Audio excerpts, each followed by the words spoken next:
भगवान ने जब सारी सृष्टि को बनाया तो बनाने से पहले वो ओम, वो अल्लाह, वो गॉड, वो खुदा, वो रब, सारी सृष्टि को बनाने से पहले बहुत बड़ी लाइट, बहुत बड़ी रोशनी और बहुत सुरीली आवाज़ के रूप में प्रकट हुआ। प्रकट होने के बाद उस लाइट ने, उस प्यारी सी आवाज़ ने ब्रह्मा जी को पैदा किया। ब्रह्मा जी ने सोचा मुझे बनाने वाला कौन है। उस देव फरिश्ते ने पूरी कोशिश की।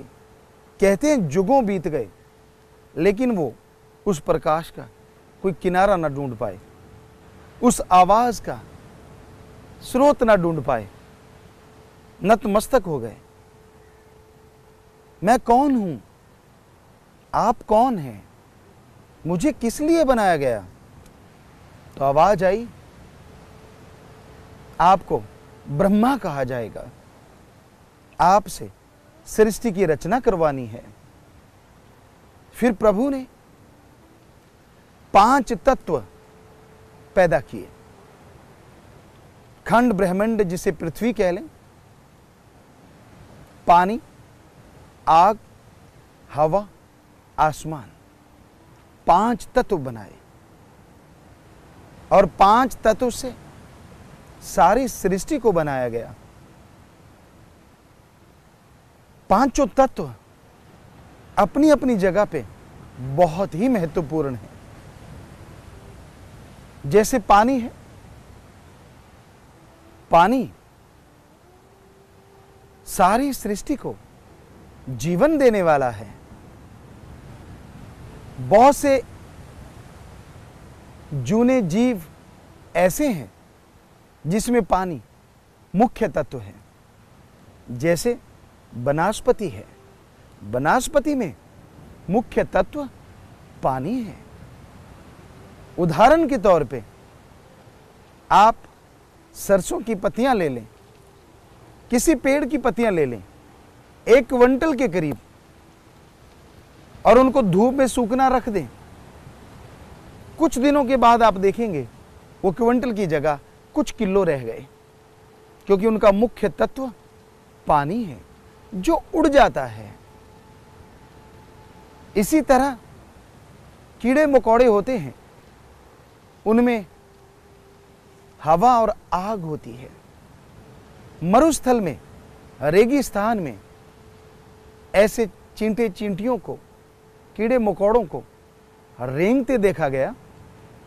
वहां पानी नहीं होता, लेकिन फिर भी वो जिंदगी जी रहे होते हैं, क्योंकि उनके अंदर मुख्यतः हवा और आग होती है। पक्षियों में 3, पशुओं में 4, पृथ्वी, पानी, अग्नि, वायु।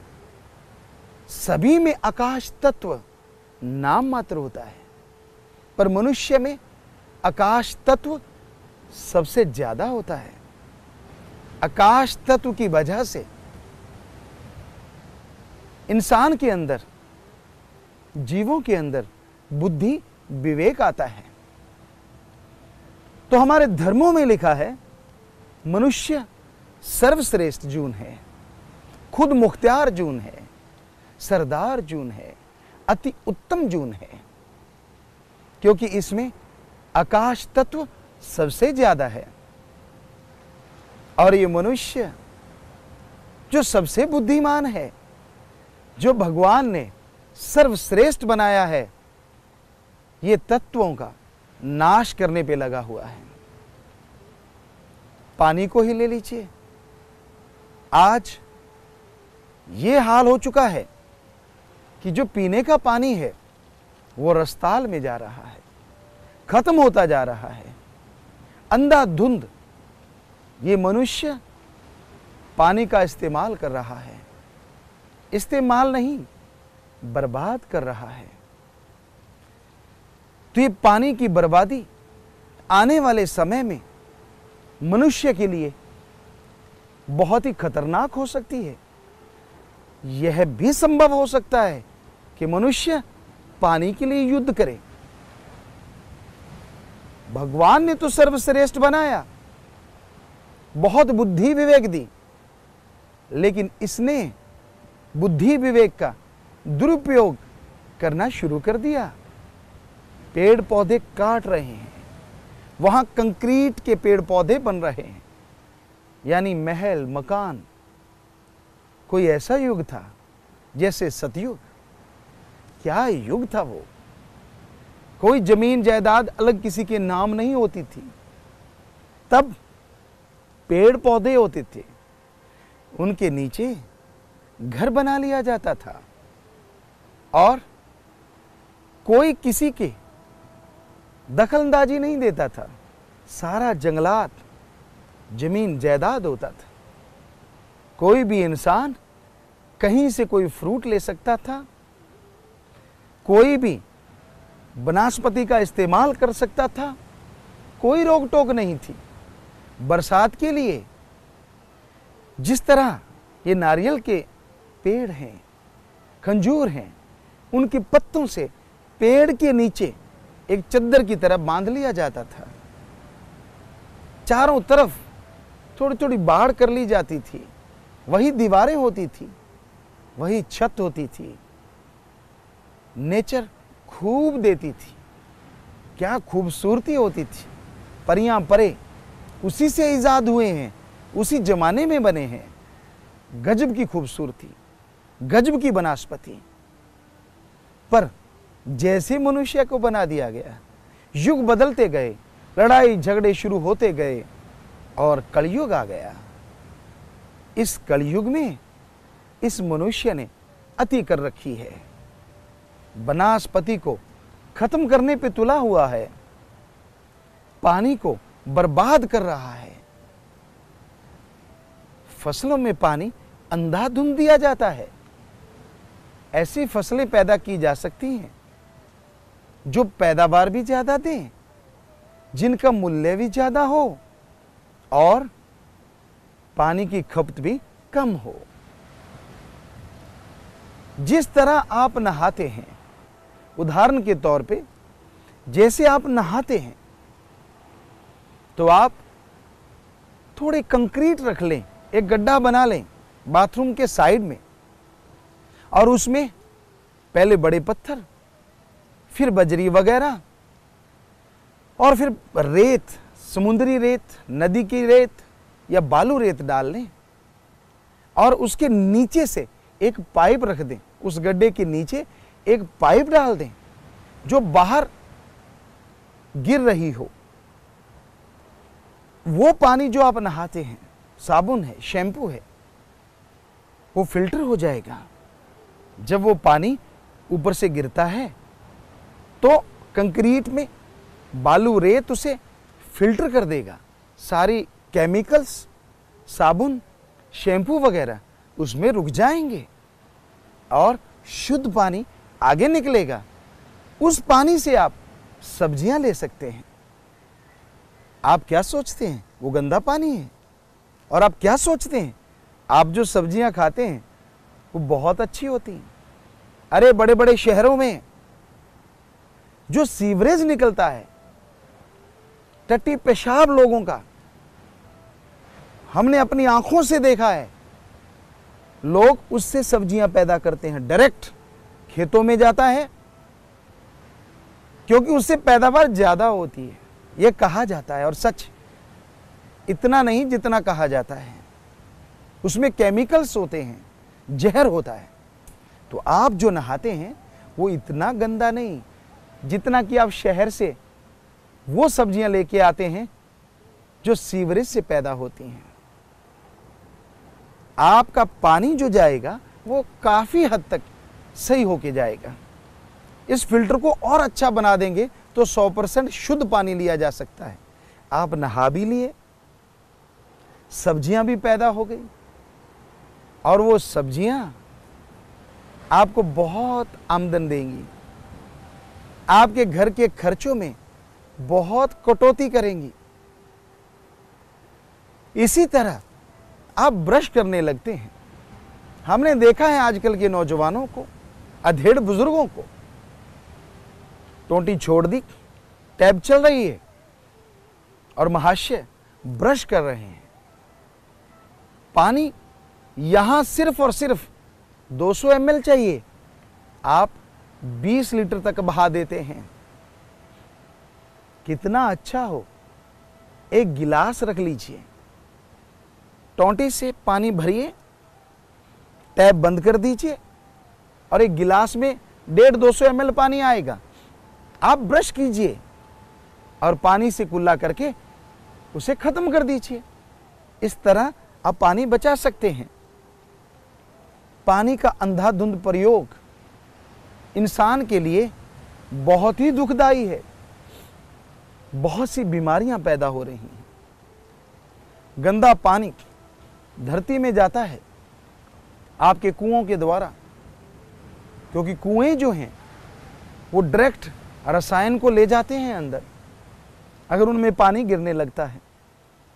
धरती जिसे मां कहा जाता है, पानी में जब जहर मिला के आप छिड़काव करते हैं तो इस धरती मां को आप जहर से नहला देते हैं।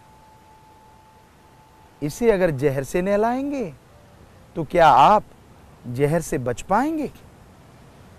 जिस तरह एक इंसान की मां जैसा खाती है, बच्चे पे उसका असर लाजमी होता है, उसी तरह धरती मां को जैसा आप बना रहे हैं, उसमें विष डाल रहे हैं, तो वैसे ही आपको खाने में या वायु वातावरण में धरती वापस कर देती है। इसलिए अंधाधुंध केमिकल का प्रयोग ना करें, पानी का इस्तेमाल ना करें। पानी का दुरुपयोग बहुत ज्यादा हो रहा है। शराब को लीजिए, किस धर्म में जायज बोला है? किसी भी धर्म में शराब को जायज नहीं कहा। शराब को बोला गया है इसे मत पीछिए, ये आपके लिए जहर है। पर यहां पानी का मुद्दा है। अरे शराब बनाने में बहुत पानी लगता है। हमें सुनने में आया कि लोग कहते हैं होली को, जो कि हमारा एक त्योहार है, पानी की बर्बादी है। हम उन लोगों से पूछना चाहेंगे, अगर कोई एक पिचकारी मारता है, 100 ml 200 ml पानी अगर किसी पे डाल देता है, वो बर्बादी है? या शराब की फैक्ट्रियों में जो अंधाधुंध पानी का इस्तेमाल हो रहा है वो बर्बादी है? क्या कोई बता सकता है? बुद्धिजीवी किया है कैलकुलेट? सिर्फ शराब ही नहीं, और भी कई नशे हैं जिनमें पानी की बर्बादी होती है। तो आप उन्हें क्यों नहीं रोकते? उनके लिए तो कोई आवाज नहीं उठाता। क्यों पानी बर्बाद करते हो भाई? सिर्फ पानी बर्बाद नहीं होता, शराब बनी, जो पिएगा वो बर्बाद, घर में जाएगा वो बर्बाद, समाज में विचरेगा, घूमेगा वो बर्बाद। क्या इतनी बड़ी बर्बादी को आपने रोकने का सोचा है? जरा सा किसी ने रंग डाल दिया, हो हल्ला हो जाता है। अरे जो शराब में पानी इस्तेमाल होता है उसका भी तो हो हल्ला कीजिए, उसे भी तो बंद कीजिए। ठीक है, होली में पानी अंधाधुंध इस्तेमाल नहीं करना चाहिए, यह भी गलत है, लेकिन हमारे त्योहार बने हैं, उनको बंद करना भी गलत है। थोड़ा सा पानी लिया जा सकता है और वो साल में एक बार आता है, लेकिन शराब तो दिन रात चलती है, तो उसे रोकना चाहिए। पानी को बर्बाद और भी बहुत तरीकों से किया जा रहा है। पानी को बचाना है। जिस तरह बरसात आती है, जो जमींदार भाई हैं, जो किसान भाई हैं, आपके खेत में कोई भी ऐसी नीची जगह हो, वहां पे आप एक डिग्गी बना लें ज्यादा पैसा अगर आप नहीं लगा सकते, उसमें आप मोटा सा पॉलीथीन बिछा दें और उस पॉलीथीन के ऊपर दोमट माटी अगर आपके पास है वो बिछा दें। कहना ही क्या है, सोने पे सुहागा। चलो दोमट माटी नहीं है तो मोटा पॉलीथीन इस तरह से बिछा दीजिए, बहुत कम खर्चे में आपकी डिग्गी तैयार हो गई। बरसात का पानी बर्बाद ना कीजिए, उसे वहां इकट्ठा कीजिए। फिर ड्रिप सिस्टम है, फुवारा सिस्टम है, आप उससे खेती कीजिए, क्योंकि डिग्गी बन गई है। अब ड्रिप सिस्टम पे सब्सिडी भी है बहुत जगहों पे, आप सब्सिडी लीजिए, छोटी सी मोटर लगेगी और वहां डिग्गी के पास रख के पाइपलाइन बिछ जाएगी आपके खेत में। थोड़ी गहरी बिछा सकते हैं। अगर आपने 2-2 फुट पे कोई फल फ्रूट लेना है या सब्जियां लेनी है तो 2-2 फुट पे वो पाइपलाइन धरती के ऊपर बिछा दीजिए। वहां एक छोटा सा सुराख होगा, वहां आप एक बीज लगा देंगे। पानी की बूंद बूंद उस बीज को सींचेगी और उतना ही पानी इस्तेमाल में आएगा जितना उस पौधे को जरूरत है। आप इससे पपीता ले सकते हैं, एलोवेरा ले सकते हैं, टमाटर है, भिंडी है, बहुत सी ऐसी सब्जियां हैं जिनकी दूरी 1-2 फुट रखी जाती है, गोभी है। तो इस तरह आप पानी का इस्तेमाल कम से कम कर रहे हैं और पैदावार पहले से भी ज्यादा होगी, क्योंकि अंधाधुंध पानी जब आप फसल को देते हैं उससे फसल सड़ जाती है। जैसे आपने खाना खाया हो, खाना खाने के बाद अब बहुत सारा पानी पी लें, उल्टी नहीं आएगी तो क्या होगा? क्योंकि आपकी भोजन नली में पानी गया, स्टमक में पानी गया, जो केमिकल खाने को पचाते हैं, पानी ज्यादा पीने से वो ऊपर प्रेशर देते हैं, भोजन नली का ढक्कन खुल जाता है और आप उल्टियां करते हैं या बदहजमी होती है, हैवीनेस आ जाता है। आप तो पानी नहीं पिएंगे, आपको बता दिया, पर फसल को तो पानी आप दे रहे हैं। पौधों ने तो बोलना नहीं कि भाई मेरे ओवरडोज हो रही है। आप उस पानी को देते चले जाते हैं, देते चले जाते हैं और उससे भी फसल की जो पैदावार है वो कम हो जाती है। तो ड्रिप सिस्टम लगाइए, सब्सिडी देती है गवर्नमेंट। आप फुवारा सिस्टम लगाइए, सब्सिडी देती है गवर्नमेंट। और कई इलाकों में तो डिग्गियों के लिए सब्सिडी मिलती है। कितना बढ़िया हो अगर आप इस तरह से पानी बचाएं। शायद आपके दिल में आता हो और कौन सा पानी बर्बाद करते हैं। आप अपनी गाड़ी धोते हैं, ट्रैक्टर धोते हैं, प्रेशर एक बार शुरू कर लिया, बंद करने का नाम नहीं लेते। हमने देखा है अपनी आंखों से, चलाते चले जाते हैं, पानी यूं बहता है जैसे कोई नदी जा रही हो, और आपको लगता है नहीं, मैं तो ट्रैक्टर साफ कर रहा हूं, मैं तो पानी की बर्बादी कर ही नहीं रहा।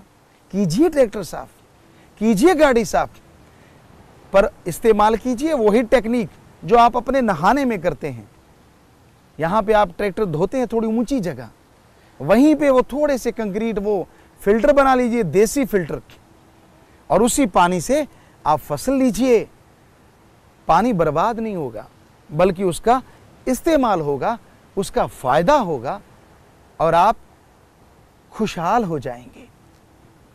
तो पानी की बर्बादी रोकना अति जरूरी है। आज के दौर में साइंटिस्ट भी बुरी तरह से घबराए हुए हैं। कोई कहता है 10 सालों में, कोई कहता है 20 सालों में ऐसी स्थिति बन सकती है कि लोग पानी के लिए युद्ध करेंगे, पानी के लिए युद्ध हुआ करेगा। क्या आप ऐसी स्थिति के लिए तैयार हैं? अगर नहीं तो तैयार हो जाइए, उस युद्ध को आप टाल सकते हैं। वो युद्ध बदल सकता है। कैसे? जैसे आपको बताया, आप अपने खेतों में वो डिग्गी बनवा लीजिए, सब्सिडी होगी। बांध बनाइए, गांव के आसपास ऐसी डिग्गियां बना लीजिए, जितना भी पानी गांव से बह के आएगा, फिल्टर सिस्टम जो कि देसी आपको बोला वो बना लीजिए। वो सारा पानी उन डिग्गियों में इकट्ठा हो जाएगा और सारे गांव को पीने का शुद्ध पानी मिला करेगा। पर आप तो लापरवाह हैं। वाटर वर्क्स गवर्नमेंट ने बना दिए हैं या बनाएगी, पर उसका सही इस्तेमाल करना आपका फर्ज है। आपको तो परवाह ही नहीं है। पानी बहता है तो बहता जा रहा है। पानी की रोक अति जरूरी है, पानी की संभाल अति जरूरी है। तो गांव के जो सरपंच हैं, उन्हें चाहिए, गांव का पानी जब बरसात आती है, वो यहां से बह के जा रहा है, उस पानी को एक डिग्गी में संभाल लिया जाए। बड़ी सी डिग्गी बनाना, अगर सारा गांव मिलके बनाए, कोई बड़ी बात नहीं। और उस डिग्गी से पहले बड़ा सा फिल्टर बना लिए जाएं 3-4 स्टेप में, कोई बड़ी बात नहीं।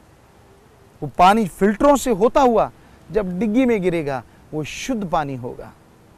अरे मिट्टी वाला पानी भी अगर गिर जाता है, फिटकरी वगैरह उसमें डालिए, लाल दवा जो जिसे बोला जाता है वो उसमें डालिए, मिट्टी नीचे बैठ जाएगी थोड़ी देर में, फिर पानी इस्तेमाल किया जा सकता है। पानी की संभाल करो। नदियां, नाले